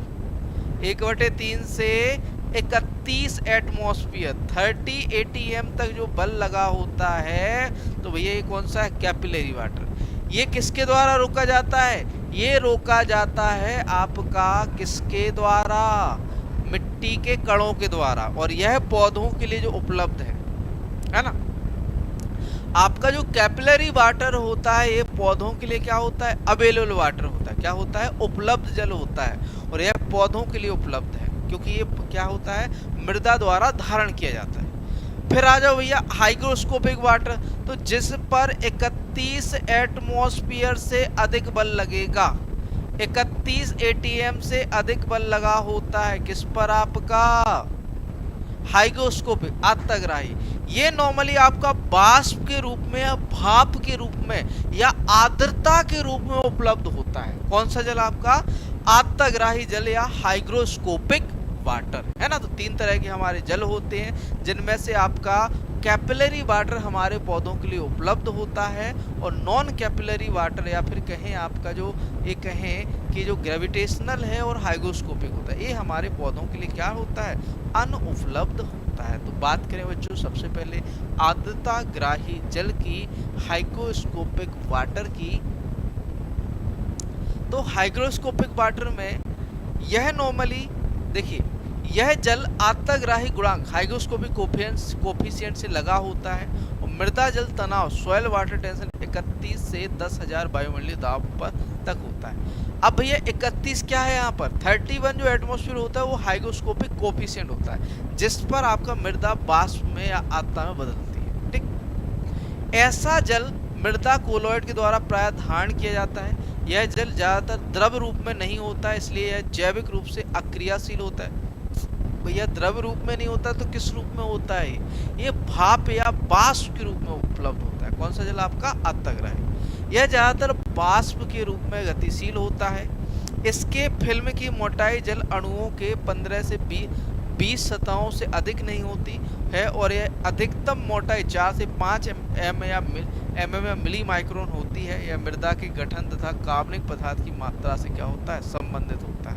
मृदा के गठन से संबंध होता है किसका? आपका आंतरग्राही जल का। फिर बात करें भैया केशिकीय जल, कैपिलरी वाटर। अब देखो पीछे पौधे हैं तो आप समझ जाओ कि भैया ये पौधों के लिए उपलब्ध होगा, इसलिए तो कैपिलरी है, केशिका जल। यह नॉर्मली आपका जो कि आपके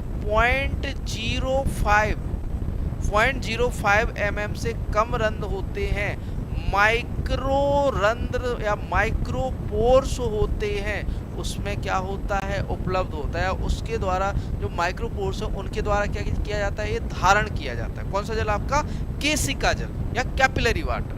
और इस पर बल कितना लगा होता है आपसे पूछेगा तो 1/3 से कितना, 31 ATM। और यह पौधों के लिए क्या होता है, उपलब्ध होता है। यह पौधों के लिए क्या है, अवेलेबल वाटर, उपलब्ध जल है। तो देखिए केशिका जल की बात करें तो यह जल मृदा के केशिकाओं, कैपिलरीज में रहता है और यह जल ही केवल पौधों के लिए उपलब्ध होता है। इसकी उपस्थिति सूक्ष्म रंध्रों में, माइक्रोपोर्स में क्षेत्र क्षमता, फील्ड कैपेसिटी तथा आत्ताग्राही गुणांक, हाइग्रोस्कोपिक कोफिशिएंट के बीच होती है। अब यह फील्ड कैपेसिटी क्या होती है, 1/3 एटमॉस्फेयर पे क्या होती है, फील्ड कैपेसिटी। अब फील्ड कैपेसिटी या क्षेत्र क्षमता की बात करें तो जब देखो इसको समझने की कोशिश करना, फील्ड कैपेसिटी को या क्षेत्र क्षमता को, जब आपका बारिश होती है मान के चलो कि ये आपकी एक मृदा की सतह थी, है ना, इस पर हमने पानी डाला, ठीक है, तो कुछ पानी आपका रन ऑफ करके बह जाएगा। एक्चुअल में क्या है कि बुक है, इस पर पानी डालेंगे तो ये गीली हो जाएगी, तो मैं एक्चुअली प्रैक्टिकल बता रहा हूँ, है ना। इस पर आपने पानी डाला तो कुछ पानी बह जाएगा, कुछ पानी आपका नीचे इन्फिल्ट्रेशन से चला जाएगा, कुछ पानी आपका भाप के रूप में या बाष्प के रूप में उड़ जाएगा, जो आपका मृदा धारण करेगी, ठीक है। तो वह क्या कहलाएगी, मृदा की क्षेत्र क्षमता, या फिर कहें मृदा की जो आपका, या फिर कहें हाइग्रोस्कोपिक गुरुत्वाकर्षण जल के जाने के बाद जो मृदा धारण कर देती है, जो जल को धारण करती है, उसे क्या कहते हैं, क्षेत्र क्षमता कहते हैं, फील्ड कैपेसिटी कहते हैं। क्लियर इतना। तो भैया मृदा जल तनाव या फिल्म का तनाव कितना होता है, 1/3 एटमॉस्फेयर से 31 एटमॉस्फेयर तक होता है। यह जल मृदा घोल, सॉइल सॉल्यूशन की तरह कार्य करता है। इस जल की गति मोटे फिल्म से पतले फिल्म की ओर फिल्म प्रतिस्थापन, फिल्म एडजस्टमेंट से होता है। यह जल मृदा गठन और कार्बनिक पदार्थ से क्या होता है बच्चों, संबंधित होता है। फिर अच्छा है, अगला वाटर है भैया गुरुत्वीय जल, ग्रेविटेशनल वाटर। इसे हम फ्री वाटर भी कहते हैं। भैया फ्री वाटर क्यों कहा जाता है, क्योंकि भैया ये अपने मन के अनुसार जहाँ चाहे वहाँ चला जाता है। कहीं कभी नीचे सतहों में चला जाता है, कभी बहकर चला जाता है ना। तो ये पानी हमारे पौधों के लिए उपलब्ध नहीं होता है, इसलिए हम फ्री वाटर इसे कहते हैं, है ना। ये कब होता है भैया, जब पानी क्या होता है, ज़्यादा होता है ना। तो ग्रेविटेशनल वाटर की बात करें तो ऐसा जल 0.3 एटमॉस्फेयर इससे कम या ऋणात्मक तनाव पर उपस्थित होता है। यह मुक्त जल या फ्री वाटर होता है, जिसे आसानी से निकासित किया जा सकता है, इसलिए इसे निकास जल या ड्रेनेज वाटर कहते हैं। यह जल प्रायः बृहत रंध्रों में या मैक्रोपोर्स में उपस्थित रहता है। यह अवांछनीय होता है तथा पोषकों के निच्छालन लीचिंग कराता है, या फिर पोषक तत्वों के निच्छालन के लिए जिम्मेदार है। जल नीचे की ओर गतिशील होता है क्योंकि यह पृथ्वी के गुरुत्वाकर्षण बल पर निर्भर करता है। अब भैया लीचिंग क्या कहलाता है कि जब पानी के साथ हमारे न्यूट्रिएंट मृदा की सतह में नीचे की ओर जाएं तो उसे हम क्या कहते हैं, लीचिंग कहते हैं, है ना। तो लीचिंग के लिए जिम्मेदार होता है भैया कौन सा, गुरुत्वाकर्षण। तो ये हमारे लिए लाभदायक नहीं है। फिर है मृदा जल का जैविक वर्गीकरण। तो 3 तरह से आपका बायोलॉजिकल जो है क्लासिफिकेशन होता है। एक तो आपका अवेलेबल वाटर होता है, एक अनअवेलेबल होता है, ठीक है, और एक सुपर अवेलेबल वाटर होता है। 3 तरह से आपका जल होता है। तो भैया ये नॉर्मली आपके जो है यहाँ पर कंडीशन दी गई है, अनअवेलेबल वाटर, अवेलेबल और अनअवेलेबल वाटर। तो यहाँ पर देखो जब सैचुरेशन होगी, देखो जब ज़्यादा पानी होगा तो भी अनअवेलेबल रहेगा, ये जो चीज़ याद रखना। तो यहाँ पर सैचुरेशन की कंडीशन है, मतलब रंध्र अवकाश पूरे भरे हुए हैं। तो भैया अवेलेबल पानी कैसा है, अनअवेलेबल है। अब पूरा पानी चला गया, फील्ड कैपेसिटी पर रिटेन है तो अवेलेबल है, रीडली अवेलेबल होगा, अवेलेबल वाटर, ठीक। अब भैया पानी कमी है तो फिर तो भैया कमी तो है, तो कमी है, वो तो अनअवेलेबल है ही, है ना, अनुपलब्ध है ही वो तो, है ना। तो अनअवेलेबल वाटर जैसे परमानेंट बिल्टिंग पॉइंट, PWP जिसे कहते हैं, परमानेंट बिल्टिंग पॉइंट। ऐसा बिंदु जिस पर आपके पौधे मुरझा जाते हैं, यदि पानी ना दिया जाए तो परमानेंटली बिल्ट हो जाते हैं या फिर कहें मर जाते हैं, है ना। तो इसे हम परमानेंट बिल्टिंग पॉइंट जो कि आपका 15 एटमॉस्फेयर पर होता है, ठीक है। इस बिंदु पर आपके पौधों को नमी की कमी तो होती है, जैसे दिन के समय आपने देखा होगा गर्मियों में दिन के समय पौधे सूख जाते हैं, ठीक है। जैसे ही आप शाम को उसे पानी दे तो सुबह लहलहाते या फिर कहें आपको हरे देखने को मिलते, मतलब ये कहें कि नमी तनाव या फिर कहें पानी की कमी से सूख जाते, लेकिन यदि इन्हें पानी दे दिया जाए तो ये कहें कि रिकवर हो जाते हैं। किस पे? आपके PWP, सॉरी बिल्टिंग पॉइंट। फिर परमानेंट बिल्टिंग पॉइंट पे ये मुरझा जाते हैं। ये आपका अवेलेबल वाटर है, ठीक है। देखो आगे, सैचुरेशन पूरे पोर स्पेस भरे हुए हैं। फील्ड कैपेसिटी 25% वाटर और 25% जो पोर स्पेस है वो आपका एयर है। मान के चलो 50% पोर स्पेस होता है, जिसमें 25% में क्या है? वाटर है, 25% में एयर है, उसे हम फील्ड कैपेसिटी कहेंगे। और भैया परमानेंट बिल्टिंग पॉइंट, भैया पूरी तरह से आपका जो मृदा है उसमें पानी सूख गया तो परमानेंट बिल्टिंग पॉइंट। अतिरिक्त जल की बात करें, सुपरफ्लुअस वाटर, तो जल का तनाव 1/3 एटमॉस्फेयर के बराबर होता है। भैया जो गुरुत्वाकर्षण जल होता है ना, वही सुपर अवेलेबल होता है ना। यह जल क्षेत्र क्षमता पर उपस्थित होता है, अतः बड़े पौधों हेतु लाभदायक नहीं होता। अधिक होने पर फसलों के लिए भी नुकसानदेह होता है, इसे गुरुत्व जल भी कहते हैं, है ना। आगे बात करें उपलब्ध जल, अवेलेबल वाटर। जो अवेलेबल वाटर होता है ना बच्चों, 1/3 से 15 एटमॉस्फेयर के बीच होता है। ये तो आपका बायोलॉजिकल है, जो पौधों के लिए अवेलेबल होगा वो कितना है? 1/3 से 15 एटमॉस्फेयर। 1/3 मतलब फील्ड कैपेसिटी से 15 एटमॉस्फेयर बिल्टिंग पॉइंट तक जो आपका जो पानी होता है वो क्या होता है? अवेलेबल होता है, उपलब्ध जल होता है। केशिका जल, कैपिलरी वाटर का वह भाग जो क्षेत्र क्षमता फील्ड कैपेसिटी के 1/3 तथा मिलानी बिंदु गुणांक बिल्टिंग कोफिशिएंट 15 एटमॉस्फेयर के बीच उपस्थित होता है। जल की उपलब्धता फसलों के ऊपर निर्भर करती है। अगर मिलानी बिंदु बिल्टिंग कोफिशिएंट 15 एटमॉस्फेयर वायुमंडलीय दाब पर मापा जाता है तो इसका मतलब मिट्टी की दशा से है, ना कि पौधे से, क्योंकि मृदा जल अवशोषित करने की क्षमता पौधे के प्रकार के अनुकूल क्या होती है? बदलती है। फिर आ जाता है अनुपलब्ध वाटर या आपका जो है अनअवेलेबल वाटर। इसमें आपका ग्रेविटेशनल और आपका हाइग्रोस्कोपिक दोनों आ जाते हैं। तो भैया यह जल स्थायी मिलानी बिंदु परमानेंट बिल्टिंग पॉइंट पर मृदा में उपस्थित होता है। आत्ताग्राही जल का अवशोषण बहुत मंद गति से होता है ताकि पौधा जीवित बच सके। पौधे की अनुकूल वृद्धि तब होती है जब मृदा जल तनाव या फील्ड कैपेसिटी के आसपास एक बार या इससे कम होता है। तो भैया इसमें मृदा या फिर कहें अनुकूल स्थिति मानी जाती है।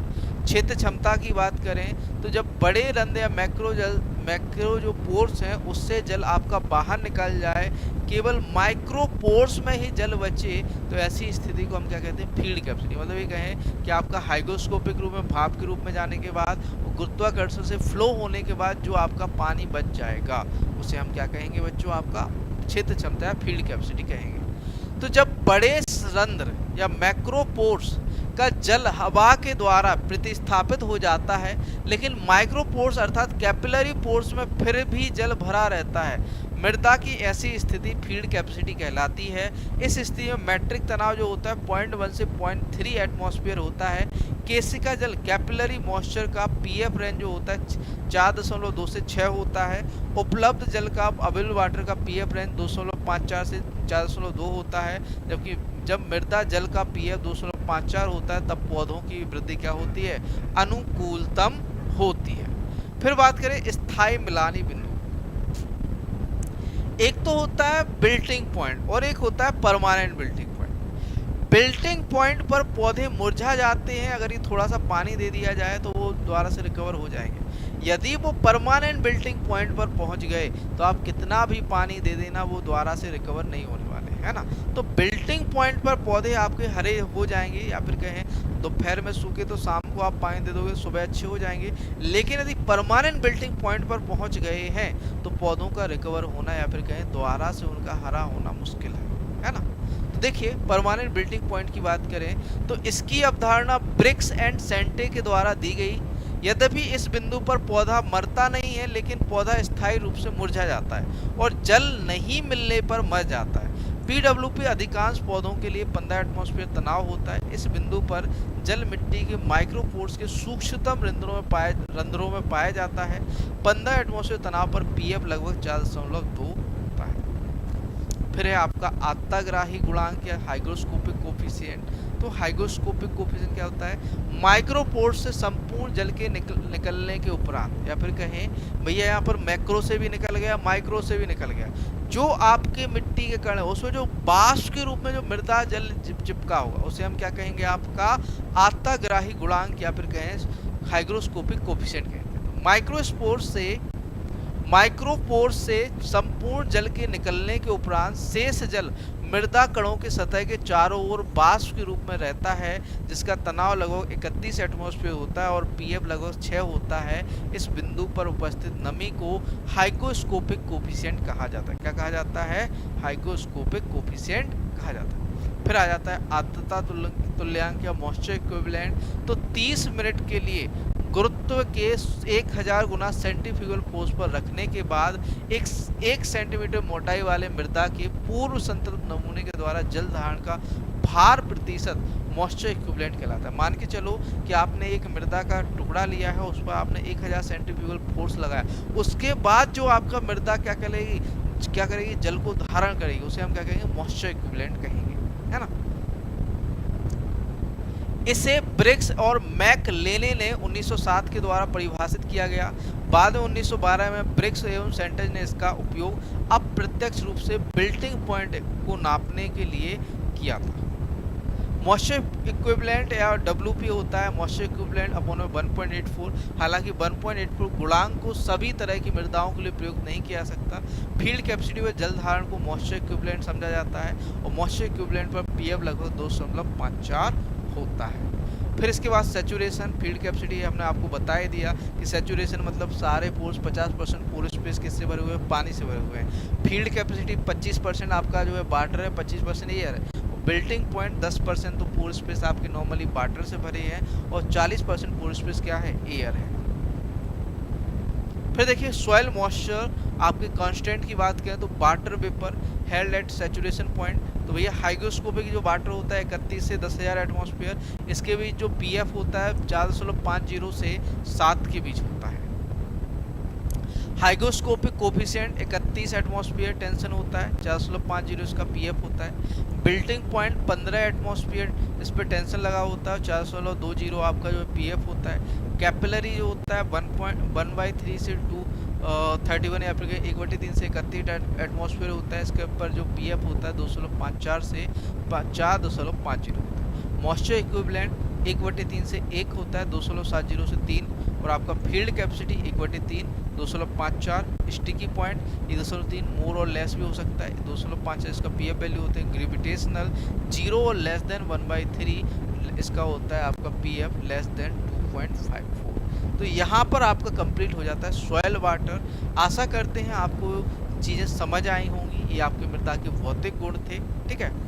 इसी के साथ आपका जो नेक्स्ट लेक्चर होगा वो पेड़ में होगा आपका, ठीक है।